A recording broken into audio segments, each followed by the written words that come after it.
योगी आदित्यनाथ की उस बात की बहुत चर्चा है जहां उन्होंने कहा बटेंगे तो कटेंगे, एक रहेंगे नेक रहेंगे। लेकिन क्या इसका जवाब लाल स्याही से लिखो नाम होगा, इसकी उम्मीद अखिलेश यादव के चाचा से कम अपेक्षित नहीं थी।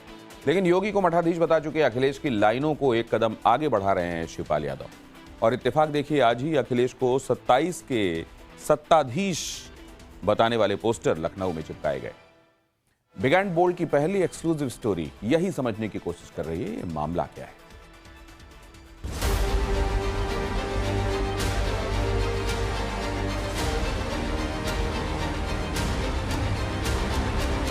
लोकसभा चुनाव से समाजवादी पार्टी के कार्यकर्ता उत्साहित हैं। उनका नाम लाल से लिखा जाएगा और सरकार आने पर 27 में सरकार बनाने जा रही जो और बता तब हिसाब किताब हो जाएगा। नारे के जरिए मैसेज देने की कोशिश अपने कार्यकर्ताओं को, पूरे प्रदेश की जनता को कि 27 में जो सत्ताधीश होने वाला है वो अखिलेश यादव है। सामने पोस्टर भी लगा हुआ है। 27 के सत्ताधीश बनने का सपना देख रहे सपाई 3 थ्योरी पर काम कर रहे हैं, जिसमें फेक नैरेटिव है, हिंदुत्व का विरोध है और अफसरों को धमकी है। यूपी में चुनाव होने तक अगले 2.5 साल में बहुत किस्तें आएंगी, मगर पहले शिवपाल यादव को सुनिए। बिल्कुल लिख लेंगे। हमारे समाजवादी के जितने भी नेता कार्यकर्ता हैं तो उनका नाम लाल से लिखा जाएगा और सरकार आने पर 27 में सरकार बनाने जा रही जो और बता तब हिसाब किताब हो जाएगा। शिवपाल यादव पुलिस अधिकारियों को धमका रहे हैं। उनके इस धमकी भरे अंदाज को हल्के में नहीं लिया जा सकता, क्योंकि वो अखिलेश यादव के चाचा हैं। चुनावी रणनीति बनाने वालों में शिवपाल की अहम भूमिका होती है। समाजवादी पार्टी की सरकार में शिवपाल यादव को सीएम का लेवल का समझा जाता था।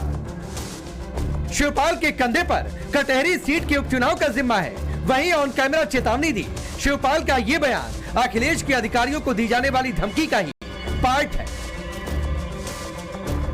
यहाँ के जिलाधिकारी जिला अध्यक्ष भारतीय जनता पार्टी बन गए हैं और प्रधानों को ढूंढ रहे हैं, कोठेदारों को ढूंढ रहे हैं, उनको डरा धमका रहे हैं, जबकि अभी नॉमिनेशन नहीं हुआ है। उसके बाद जिलाधिकारी ये कर रहे हैं। क्या ये आईएएस एकेडमी में यही सिखाया जाता है? क्या ये आईएएस लोग इसीलिए ट्रेन होके गए हैं? इन अधिकारियों की तस्वीर लगा करके हम लोग कहेंगे कि भारतीय जनता पार्टी के अधिकारी बन गए। अधिकारी नहीं है, ये वहां के संगठन के पदाधिकारी बन गए। बात कर ली जाएगी। डीएम साहब से कहेंगे कि भाई निष्पक्ष और पारदर्शी चुनाव कराना है। अब हम लोग सत्ता में आना ही है। 27 को बताओ, सत्ता में आना है। अब अखिलेश यादव के इस ट्वीट को देखिए। अधिकारियों की फोटो छपवाने वाले अखिलेश यादव यूपी पुलिस को बीजेपी के दबाव में बता रहे हैं। तो सवाल ये है कि अखिलेश यादव के ट्वीट को सही माना जाए या फिर उनके और शिवपाल यादव के बयान को ठीक माना जाए, क्योंकि पुलिस अधिकारियों को लेकर उनकी तरफ से विरोधाभास पूरी तरह से साफ नजर आ रहा है। यही अखिलेश यादव का तरीका है, जिसे आम भाषा में हिट एंड रन कहा जाता है। मतलब आरोप लगाकर अपनी कथनी पर कायम नहीं रहना। ये अलग बात है, योगी आदित्यनाथ भी चुप नहीं। वो बगैर नाम लिए पुलिस अधिकारियों को धमकाने वाले सपाइयों को आगाह कर रहे हैं। जीरो टॉलरेंस क्या होती है? उत्तर प्रदेश की कानून व्यवस्था और माफिया के खिलाफ की गई कार्रवाई, उसका एक उदाहरण आपके सामने हो सकता है। उसके लिए पता नहीं क्या हो सकता है, किस स्तर पर जाकर के कार्रवाई थी। सरकार को बहुत सारी चुनौतियों को फेस करना पड़ता है।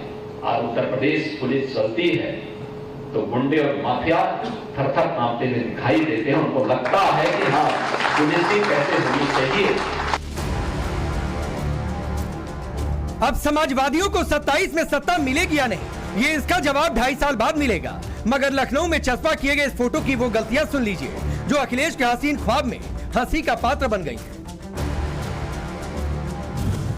दरअसल अखिलेश यादव का जन्मदिन 1 जुलाई को आता है और उन्हें जन्मदिन की बधाई देने वाला ये पोस्टर चिपकाया गया 23 अक्टूबर को। कमाल की बात यह है कि अखिलेश के कई कार्यकर्ताओं की नजर इस पोस्टर पर पड़ी, मगर चुनाव के गुणा गणित की उलझन में रियलिटी ही भूल गए। लोकसभा चुनाव से समाजवादी पार्टी के कार्यकर्ता उत्साहित हैं और पोस्टर में भी 27 में वो दावा साफ नजर आ रहा है कि समाजवादी पार्टी की सरकार बनने जा रही है। ये जयराम पांडे हैं, मेहदावल विधानसभा का चुनाव इन्होंने लड़ा था बस्ती से। उन्होंने एक पोस्टर लगाकर ऐलान कर दिया है कि साहब 27 में समाजवादी पार्टी आने जा रही है और जब सत्ता हाथ लगेगी तो उस सत्ता का सत्ताधीश अखिलेश यादव होंगे। ये कहने का इरादा इस पोस्टर के जरिए किया गया है। हालांकि उपचुनाव समाजवादी पार्टी लड़ रही है, सीटों का ऐलान हो गया है। सत्ता के सपने देखने में कुछ भी गलत नहीं, लेकिन जब तरीका तल्ख हो तो सवाल तो उठेंगे। 27 के सत्ताधीश वाला ये पोस्टर उसी मठाधीश वाले नैरेटिव की अगली कड़ी है, जिसमें अखिलेश यादव को माफिया और महंत एक नजर आते हैं। अखिलेश यादव बहराइच की हिंसा को दंगा बताने पर तुले हैं, एनकाउंटर पर जाति वाला नैरेटिव सेट करने में जुटे हैं, बुलडोजर को समुदाय विशेष पर एक्शन से जोड़ रहे हैं। योगी के बटोगे तो कटोगे वाले नारे को लैब टेस्टिंग वाला बताने वाले अखिलेश पीडीए की आड़ में मुसलमान और यादव वाला दांव चल रहे हैं। देखिए, समाजवादी पार्टी के नेताओं ने अपनी हार स्वीकार कर ली है। ये इसी बात का सीधा सीधा परिचायक है। जिस तरह से वो बौखलाहट में इस तरह के बयान दे रहे हैं, तब मैं कह सकता हूं कि कानून व्यवस्था 2017 के बाद में जिस तरह से चुस्त और दुरुस्त हुई है, लॉ एंड ऑर्डर पूरे देश में उत्तर प्रदेश के लिए जाना जाता है, तब मैं कह सकता हूं कि उनको अपने गिरेबान में झांक कर देखना चाहिए 2017 से पहले का शासन।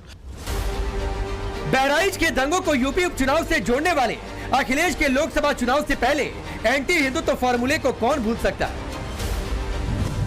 उनकी पार्टी के नेताओं ने सनातन का पुरजोर विरोध किया, बीजेपी के हिंदुत्व पर सवाल उठाए, अयोध्या के राम मंदिर जाने से परहेज किया और उपचुनाव करीब आते ही फिर से उसी थ्योरी पर काम करना शुरू कर दिया। राम मंदिर को लेकर चीफ जस्टिस ऑफ इंडिया के बयान पर राम गोपाल यादव की प्रतिक्रिया ये बताने के लिए काफी है कि समाजवादियों के दिमाग में क्या कुछ चल रहा है। कोई कमेंट नहीं करा, ये छोड़ो क्या था, ये जो जब भूतों करते हो मुर्दों भूत बन जाता है, जब तक के पीछे पड़ गए आपको जी कौन तब कहाँ है अब तो आपकी बावरी मस्जिद और ये मंदिर दिख रहा है। नहीं, रविवार की बात है, सीजीआई का बयान है। तो जो चुनाव में इसी तरह की बातें कहते रहते हैं, तो क्या should I take notice of them. Akhilesh Yadav ने 2027 के चुनाव के लिए रणनीति बनाई है, जिसमें जाति वाला नैरेटिव भी है, यानी हिंदुओं को जाति में बांटने वाला प्लान। लोकसभा इलेक्शन में इसे आजमाया जा चुका है, लेकिन उपचुनाव में भी परिवारवाद को बढ़ावा देने के चक्कर में इस पर बहुत फोकस नहीं कर पा रहे। अखिलेश का कैलकुलेशन 2027 के हिसाब से चल रहा है। ये अलग बात है कि बीजेपी उन्हें एक्सपोज करने में जुटी हुई है। हरियाणा की जीत के बाद योगी आदित्यनाथ का कॉन्फिडेंस लेवल हाई हो चुका है और हाल फिलहाल में लिए गए फैसले भी इस ओर इशारा कर रहे हैं कि अगली लड़ाई हिंदुत्व बनाम समाजवादी पार्टी के कथित सत्ताधीशों के बीच होगी। अब ये झूठ चलेगा नहीं। सनातनी विचारधारा के साथ छल कपट ये लोगों ने किया।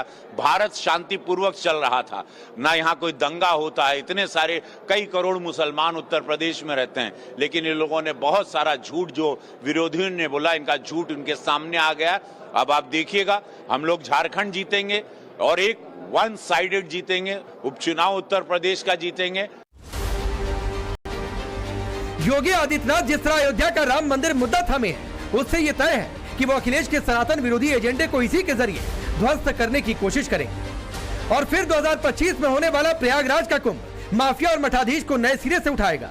अधिकारियों को दी जाने वाली धमकी भी बीजेपी अपने कोर एजेंडे का पार्ट बनाएगी।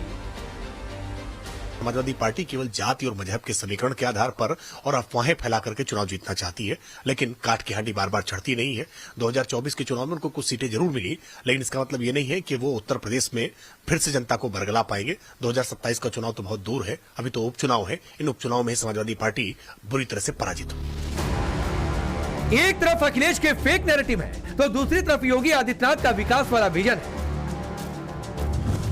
योगी का दावा है कि उनकी सरकार आने से पहले यूपी की जीडीपी 12 लाख करोड़ थी, जो अब दोगुनी होकर 26 लाख करोड़ तक पहुंच चुकी है और मार्च 2025 का टारगेट 32 लाख करोड़ का है।